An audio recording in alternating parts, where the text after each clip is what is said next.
sa sainteté. L'univers crie sa majesté.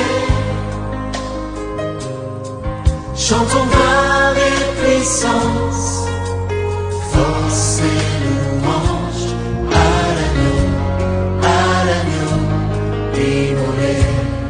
Bonjour frères et sœurs, soyez bénis pour votre fidélité au Seigneur et je rends grâce à Dieu qui a veillé sur les uns et les autres tout au long de cette semaine.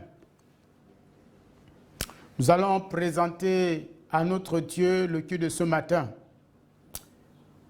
plus précisément l'écoute de sa parole. Seigneur, nous bénissons et nous célébrons la louange d'un seul nom.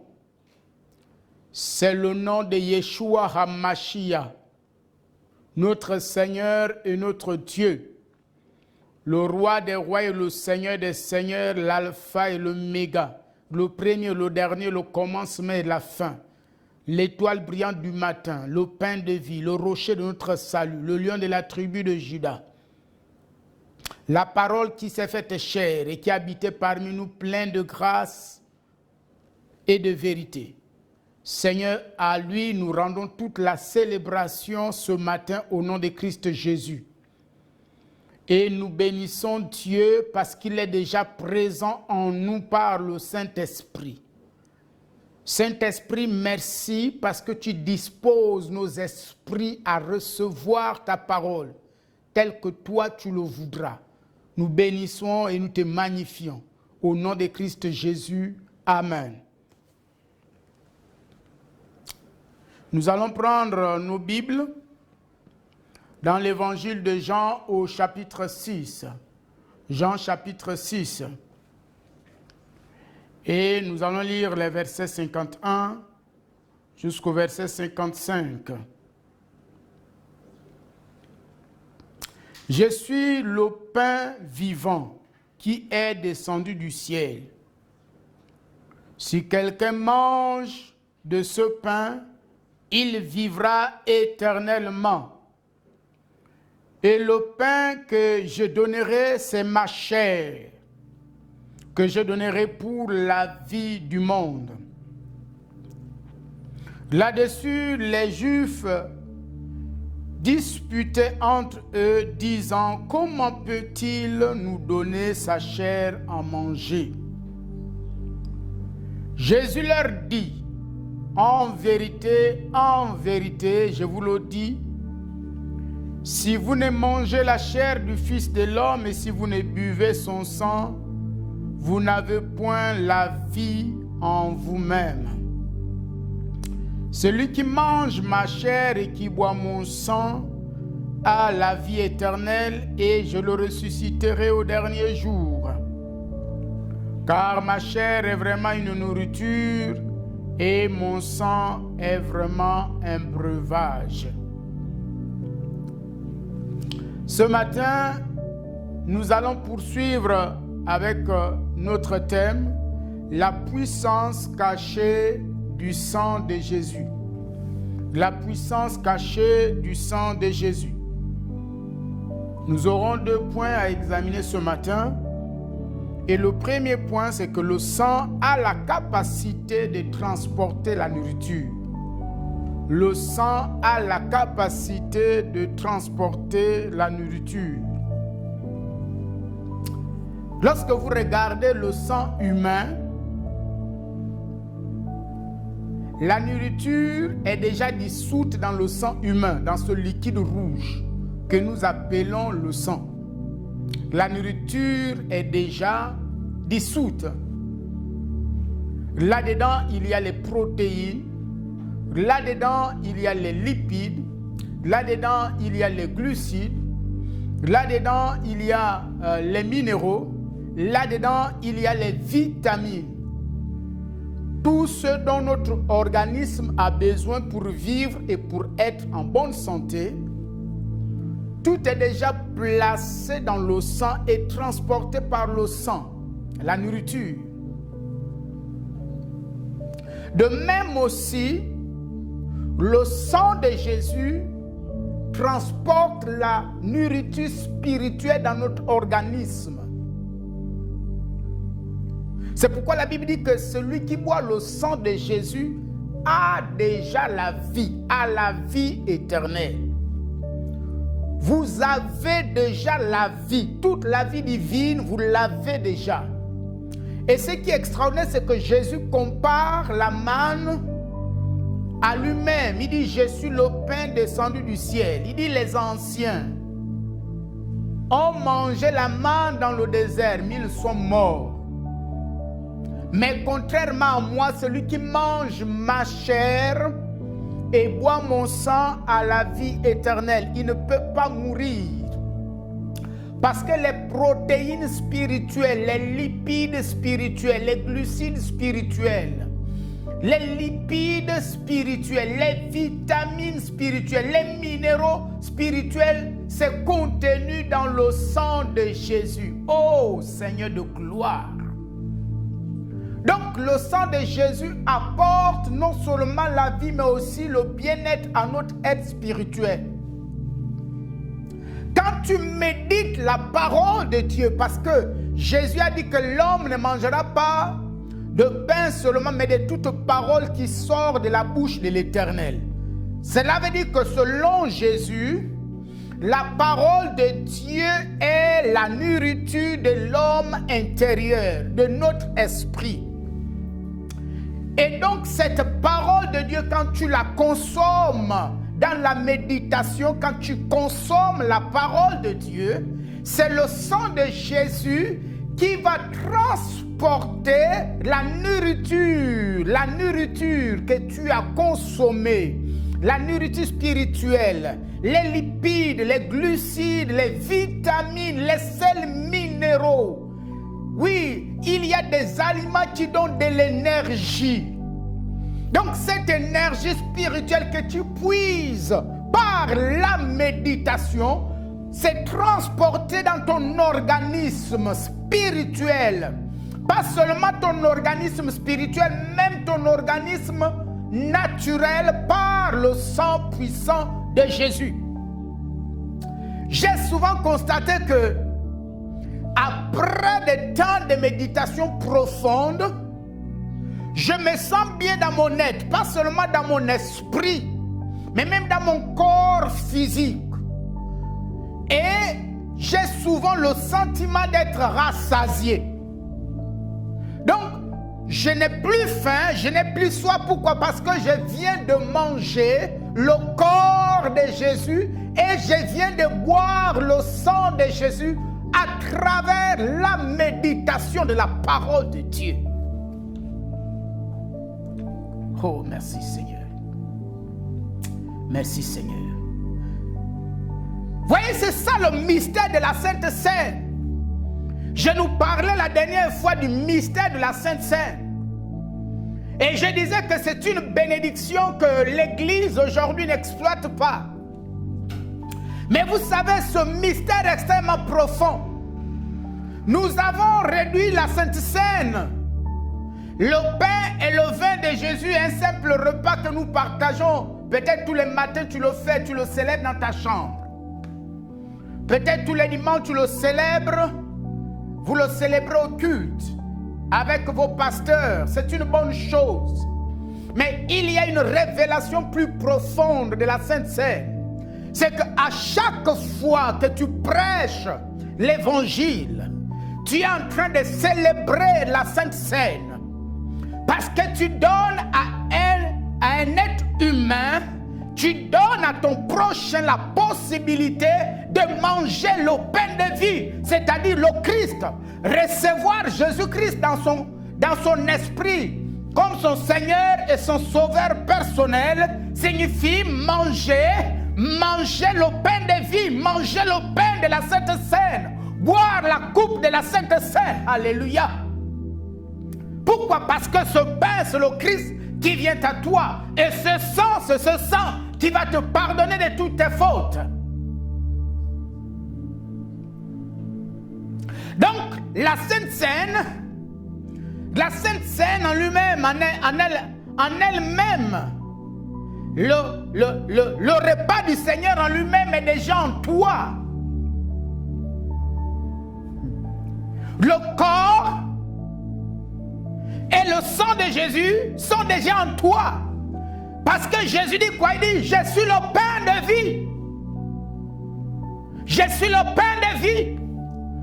Or, Jésus, le pain de vie, est présent en nous par le Saint-Esprit. Donc, le pain de vie, Christ, habite en moi. Et il dit, son sang est vraiment un breuvage. Puisque Jésus est en moi, son sang aussi est en moi. Et ce sang circule dans mon être. Alors pourquoi la Sainte Seine? C'est certainement la question que tu me poses. À chaque fois que tu célèbres la Sainte Seine, tu actives le Christ qui est en toi, le pain de vie qui est en toi. À chaque fois que tu célèbres la Sainte Seine, tu actives le sang de Jésus qui est en toi. C'est-à-dire, par l'acte de foi, de manger le pain, par l'acte de foi, de boire la coupe de la Sainte Seine, donc le vin qui symbolise le sang de Jésus, tu rends vivant. Tu actives, tu donnes au corps de Christ, tu donnes au sang de Jésus l'opportunité de se mouvoir, de se mettre en action dans ton corps. C'est pourquoi, s'il y a une maladie au moment de la Sainte Seine, tu vas constater que la guérison va venir. Un jour, à l'église, une maman était tombée malade. Et lorsqu'elle est tombée malade, donc je crois qu'elle avait un problème de tension, elle a perdu un peu l'usage de ses membres. Pour marcher, il fallait un bâton. Donc il fallait qu'elle s'appuie sur un bâton pour marcher, pour se rendre au culte. Et ce dimanche-là, elle est donc venue au culte s'appuyant sur son bâton. Et quand elle est venue au culte, c'était le dimanche de la Sainte Seine. Et pendant que nous célébrions la Sainte Seine, je leur ai dit, parlez à la coupe et au pain. Et si tu es malade, proclame ta guérison maintenant. Que la guérison se manifeste. Effectivement, cette maman, lorsqu'elle a pris le pain, la coupe, la Sainte Seine, elle a proclamé la restauration de ses jambes. Elle a dit au nom de Jésus, je ne vais plus ressortir. Je ne vais plus ressortir de cette salle, m'appuyant sur un bois, mais je vais sortir marchant sur mes deux jambes. Elle a proclamé cela en parlant à la coupe qui symbolisait le corps de Christ. Elle a parlé au corps de Christ. Elle a parlé au sang de Christ.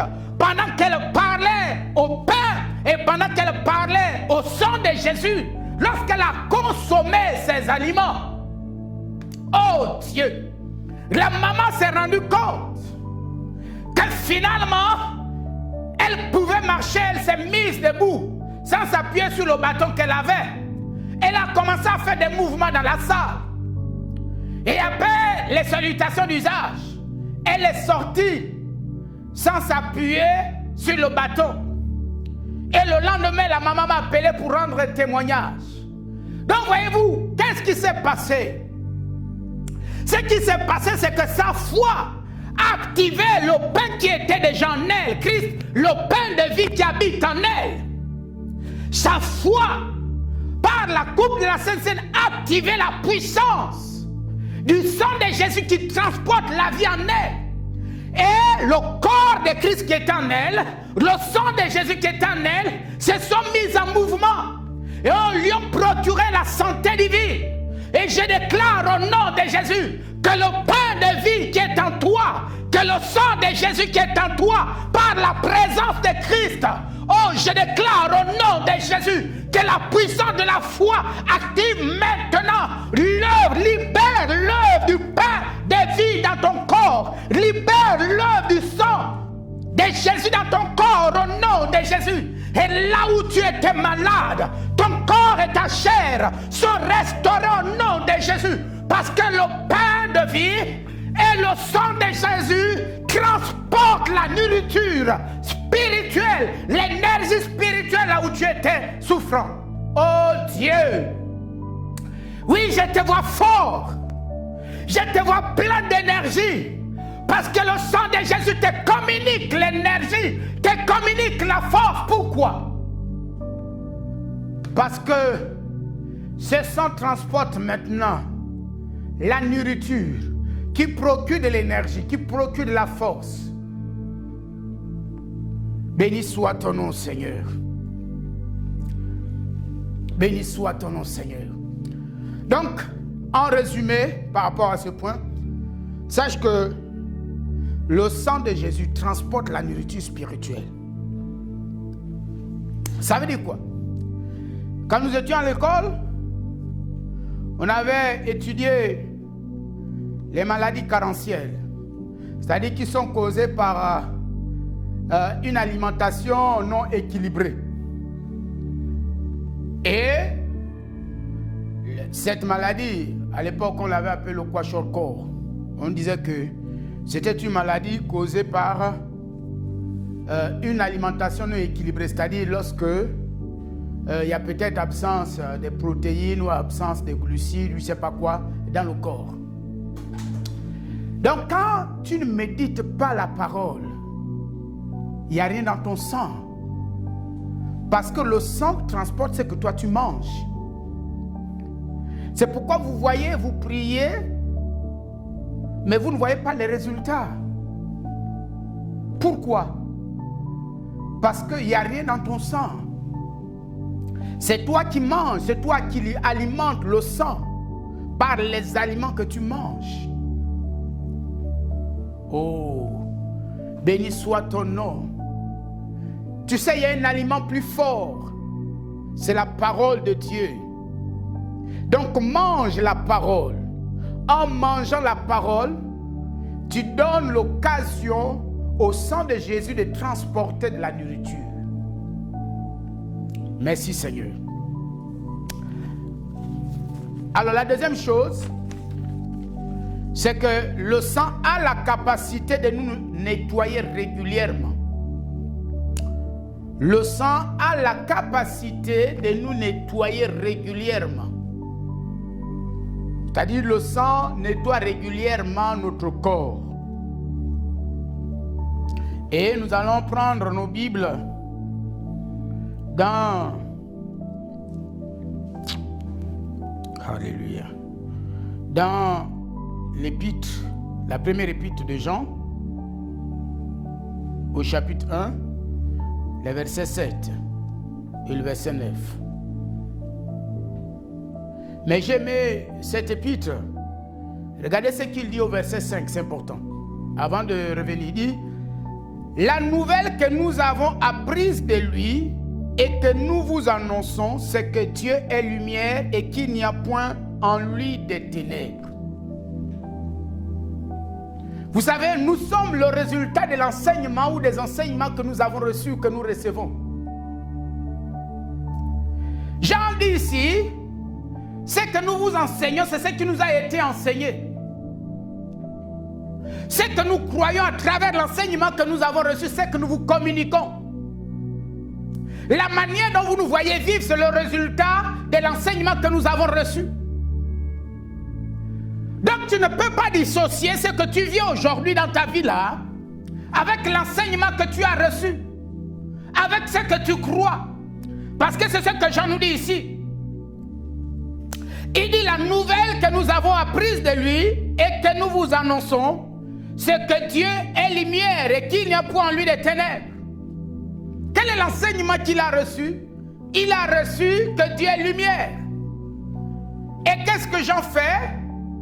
J'ai simplement fait d'une opportunité qu'il peut également transmettre le même enseignement. Parce qu'il a vu Jésus manifester cette lumière.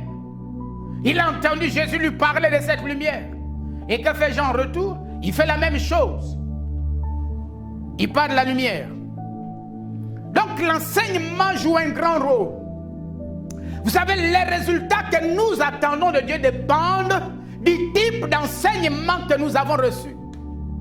Il y a des guérisons qui retardent parce que nous avons été mal enseignés. Il y a des délivrances qui retardent parce que nous avons été mal enseignés.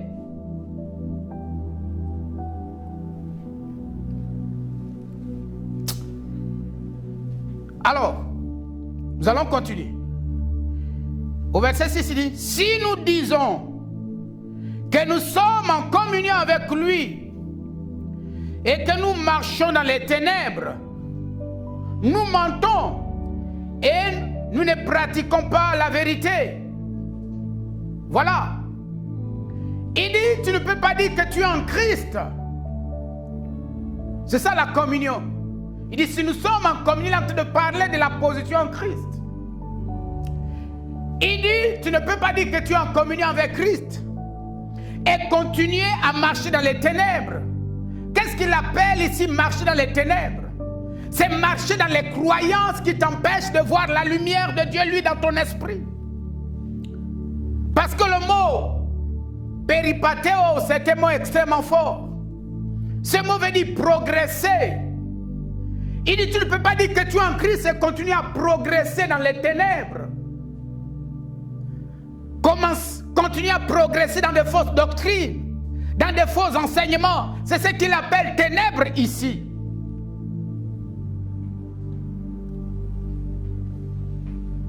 Si nous disons que nous sommes en communion avec lui et que nous marchons dans les ténèbres, nous progressons dans les ténèbres,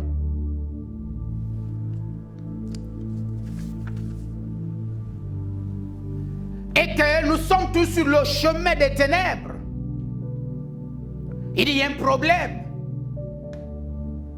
Si ce sont les doctrines des démons qui continuent à nous conduire, à nous guider.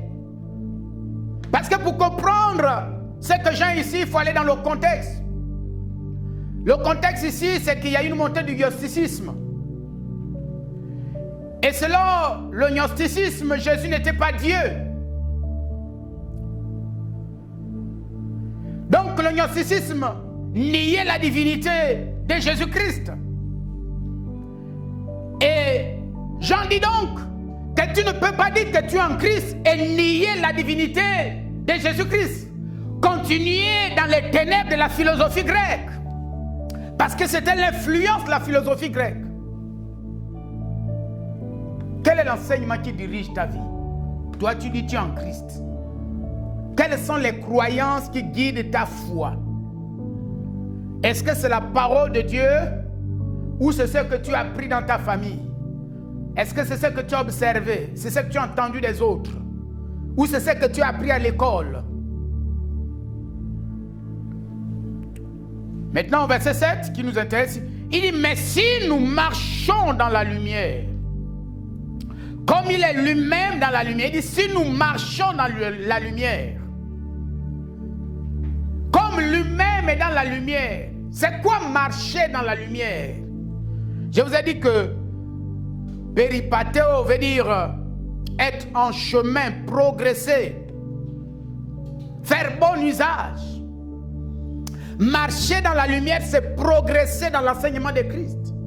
C'est faire un bon usage de l'enseignement de Christ. C'est ça, marcher dans la lumière. C'est régler sa vie par rapport à la parole de Dieu. C'est ça, marcher dans la lumière. C'est se conduire, c'est-à-dire accepter la révélation de Christ. C'est ça, marcher dans la lumière. La lumière ici, c'est l'enseignement, c'est la première chose que Dieu a créée. La lumière. Et le mot enseigner veut dire briller, éclairer. Donc l'enseignement, c'est la lumière. Et la lumière dont il est question ici, c'est l'enseignement. Mais que dit l'enseignement concernant Christ? Cet enseignement te dit que le sang de Jésus est à l'intérieur de toi. Parce que le pain de vie, le Christ est en toi. Ce pain de vie, tu l'as mangé le jour où tu as cru. Et le breuvage du sang de Jésus, tu l'as bu le jour que tu as cru. Oh Dieu! Il dit, voilà ce qui doit te guider. Tu dois croire, avoir la foi, accepter que le pain de vie est en toi, que le sang de Jésus est en toi, que ce breuvage est en toi. Et il dit, c'est alors. Parce que, suivez ce qu'il dit. Nous sommes au verset 7.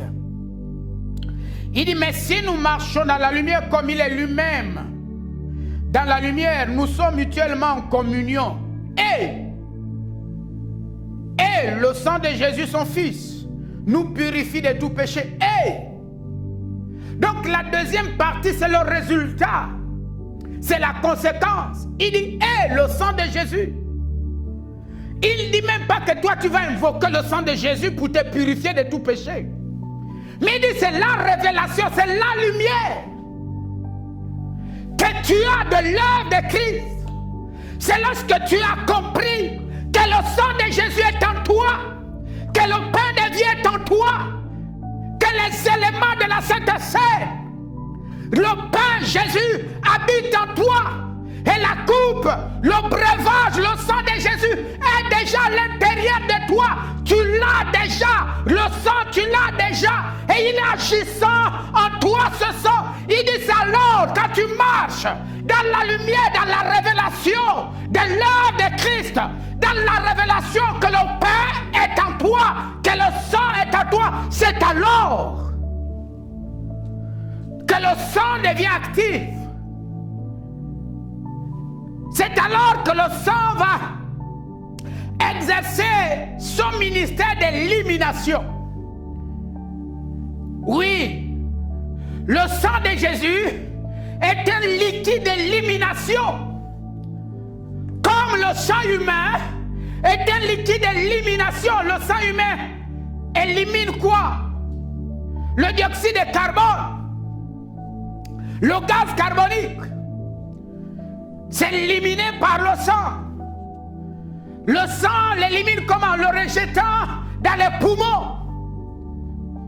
Et ensuite nous allons expirer ce gaz carbonique. Donc, le sang de Jésus fait la même chose. Lorsque tu as la révélation de l'œuvre de Christ, le pain, Jésus dit, je suis le pain de vie. C'est lui qui me mange à la vie. La vie, c'est la victoire. La vie, c'est la victoire. La vie, c'est la victoire. Il dit, c'est lui qui me mange à la vie. Israël a mangé la manne. Ils sont morts, c'est-à-dire, ils n'ont pas vécu la victoire. Mais toi, quand tu manges le pain, tu rentres dans le cycle de la victoire. Parce qu'il est le pain de la victoire. Oh Dieu, éclaire-nous Saint-Esprit. Il dit c'est alors, et le sang de Jésus. Suivez. Nous sommes presque à la fin. Il dit, et le sang de Jésus, son Fils, nous purifie de tout péché. Il n'a pas dit tu invoqueras le sang de Jésus. Il n'a même pas dit que tu appelleras le sang de Jésus. Il dit, mais quand tu marches dans la révélation, dans la lumière de ce que tu es en Christ, et qu'est-ce que Christ dit? Il dit que le pain est en toi, le vin, le breuvage du sang de Jésus est en toi. Il dit, quand tu marches dans cette révélation, il dit, le sang de Jésus, son Fils, nous purifie de tout péché. Et le sang de Jésus, son Fils, nous purifie de tout péché. C'est-à-dire, même lui, Jean, il ne s'exclut pas. Donc tu peux vivre cette expérience. Parce que le sang de Jésus est un liquide d'élimination. Il élimine quoi? Les péchés, les souillures. Quelle est la souillure qui est dans ton corps? Quelle est la souillure qui est dans ton âme? Quel est le péché qui est resté longtemps, dont tu es resté longtemps esclave? Et tu dis, Seigneur, pourquoi je ne me délivre pas de ce péché? Pourquoi je suis encore esclave? Il te dit, non, tu es déjà délivré. Tu n'es plus un esclave, tu es déjà délivré, tu es déjà pardonné. Mais ce dont tu as besoin, c'est de marcher dans la lumière de la révélation. Et le sang de Jésus va éliminer cette souillure. qu'elle soit personnelle ou familiale et autre. Il dit dès que tu as la révélation, le sang élimine. Alors un jour, j'ai médité la parole et je suis tombé sur ce passage où Jésus marchait avec les disciples d'Emmaüs. Et pendant que Jésus marchait avec les disciples d'Emmaüs, il leur a posé la question de savoir de quoi parlait-il. Et l'un d'eux de répondre à Jésus, mais attends, toi tu n'habites pas à Jérusalem, hein? Donc tu n'es pas au courant des dernières informations. C'est Jésus le grand prophète. Vous voyez, il n'avait même pas la révélation de Jésus. Il réduisait Jésus à un simple prophète. Et c'est ça. Tant que tu n'auras pas la véritable révélation de Jésus, tu continueras à tourner en rond. Il dit non, c'est Jésus, c'est le grand prophète. Il faisait du bien aux gens. On l'a tué. Et la Bible dit, Jésus a commencé à leur expliquer les Écritures, à parler de lui. Depuis la loi, donc le Pentateuque, les 5 premiers livres de la Bible. Et Jésus est rentré dans les prophètes, c'est-à-dire les livres historiques, les livres prophétiques. Il a ressorti tous les passages qui parlaient de lui. Jésus est rentré dans les livres de la sagesse, c'est-à-dire les livres poétiques. Il a ressorti tous les passages qui parlaient de lui. Ils n'ont rien compris. Et quand ils arrivent au village, il faisait déjà soir, un peu sombre. Et Jésus voulait passer.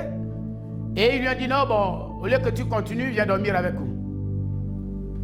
Et la Bible dit qu'au moment du repas, Jésus va rompre le pain. Oh Saint-Esprit. Jésus va rompre le pain de la Sainte Seine. Vous voyez? Et la Bible dit que dès qu'il a rompu le pain de la Sainte Seine, ces hommes qui étaient au départ voilés, ces hommes qui étaient au départ incrédules, leurs yeux se sont ouverts. La puissance de la Sainte Seine.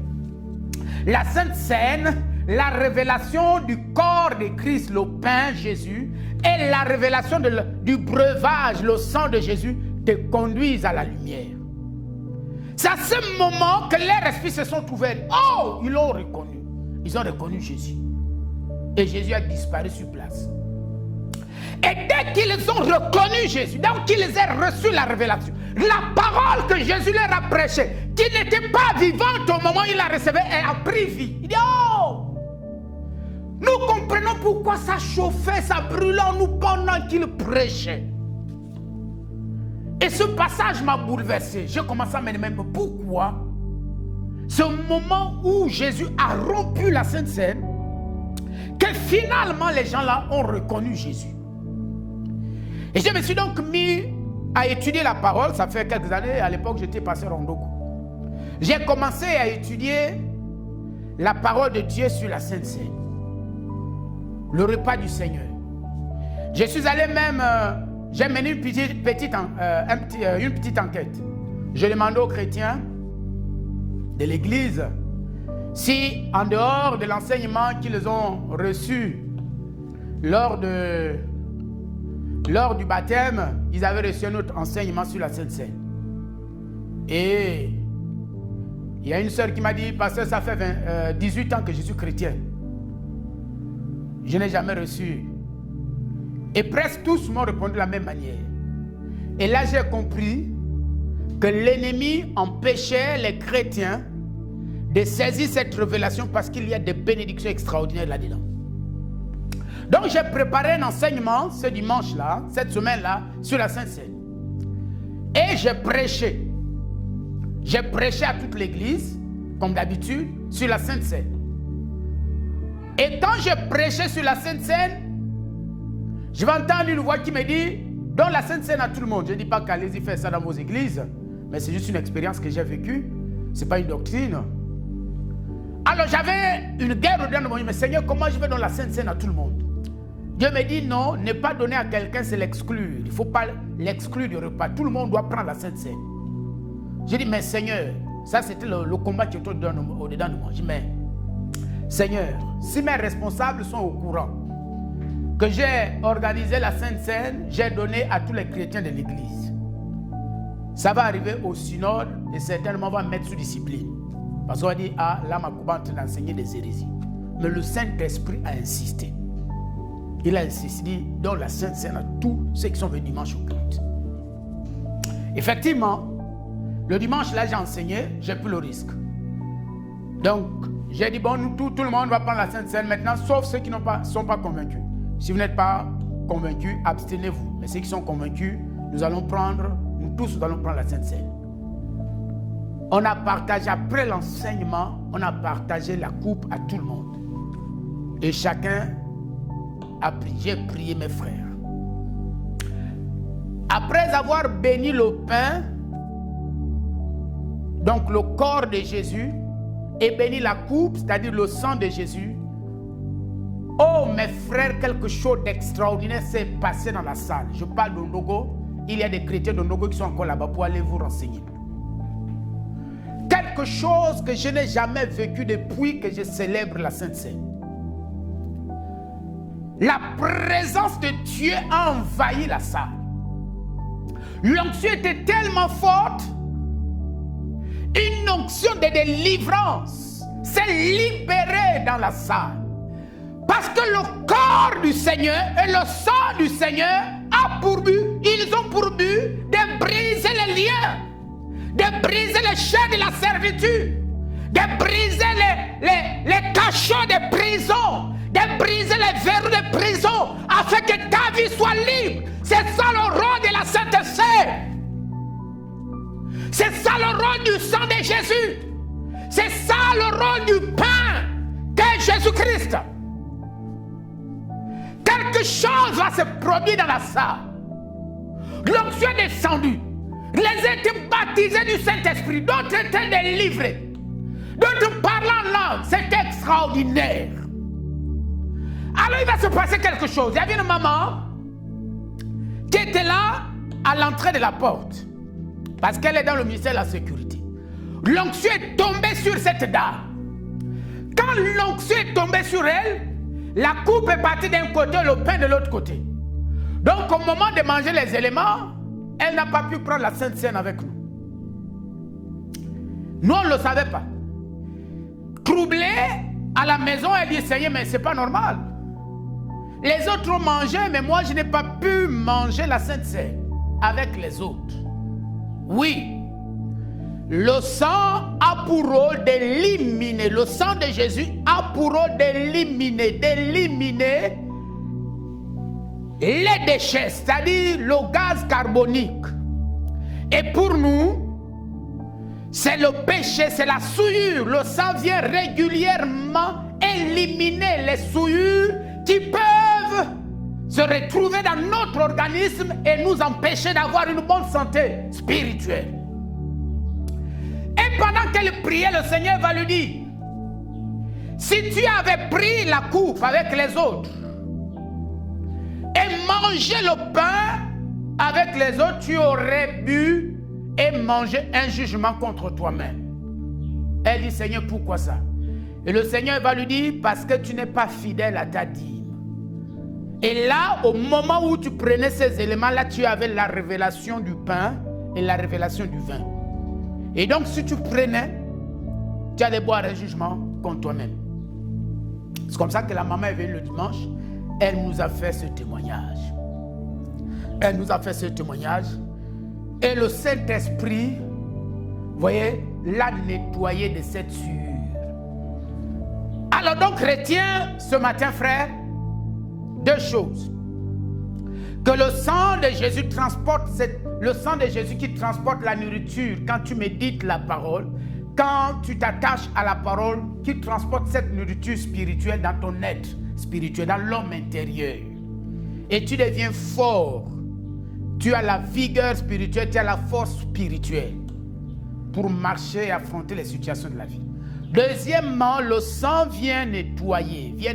Comme le sang élimine le gaz carbonique, de même aussi le sang de Jésus élimine le péché et les souillures qui peuvent nous empêcher de marcher avec le Seigneur. Maintenant, nous allons prier le Seigneur. Seigneur, nous te bénissons. Alléluia. Rabasanda, rabaroba, kabashinda, rabaroba, kabarabase. Roshindaraba roba kabaraba sondoroba rabaraba sondoroba raba kabaraba soma shabaraba se. Roshindaraba roba kabaraba sondoroba yabaraba sekraba roba kabaraba se. Roba raba sakaraba roba kabaraba se. Seigneur, merci parce que le sang de Jésus transporte la vie dans un corps. Le sang de Jésus transporte le bien-être, la vie spirituelle, la nourriture spirituelle. La nourriture spirituelle, Seigneur, dans un organisme ce matin, le sang de Jésus transporte la nourriture dans ton organisme au nom de Jésus. Et je déclare que tu es plein d'énergie. Je déclare que tu es plein de force. Je déclare que tu es plein de capacité. Maintenant, au nom de Jésus, tu peux affronter les épreuves avec victoire. Tu peux affronter les épreuves avec foi et dynamisme au nom puissant de Jésus. Seigneur, merci parce que le sang de Jésus nettoie la vie de quelqu'un. Nettoie, élimine là où il y avait le péché. Ça élimine le péché. Ça élimine la souillure. Et je vois combien de fois, Seigneur, tu lui donnes une nouvelle vie. Alléluia. Roba raba raba shanda raba roba kaba kaba raba sunduru raba kaba raba se. Roma naba raba raba sanda raba roba kaba kaba raba sunduru yaba raba se. Roma shanda raba roba kaba kaba raba sunduru yaba raba sakra raba se. Rinda raba roba kaba kaba raba sunduru yaba raba sakra raba roba kaba kaba raba se. Rima naba raba shanda raba roba kaba kaba raba sunduru shaba baba. Béni soit ton nom, Seigneur. Au nom de Christ Jésus. Amen. Prends ton offrande maintenant. Oh chakarabase. Vous savez, ton offrande, c'est toi-même. Et ton offrande, c'est le symbole de l'œuvre de Christ. Ton offrande, c'est l'image de Christ lui-même. Or, Christ, en tant qu'offrande, a donné son corps et son sang. Est-ce que tu vois dans ton offrande le corps de Christ et dans ton offrande le sang de Christ? Oh. Seigneur, au nom puissant de Christ Jésus, je déclare que les vertus de la vie de Christ qui sont contenues dans l'offrande libèrent la guérison, libèrent la délivrance, libèrent la restauration dans la vie de mon frère et ma soeur, libère la prospérité qui est en lui au nom de Christ Jésus, libère toutes les opportunités que tu as cachées en lui au nom de Jésus, brise les chaînes de l'esclavage. Que ton offrande parle en ta faveur au nom de Christ Jésus. Amen. Merci, soyez bénis, à mercredi.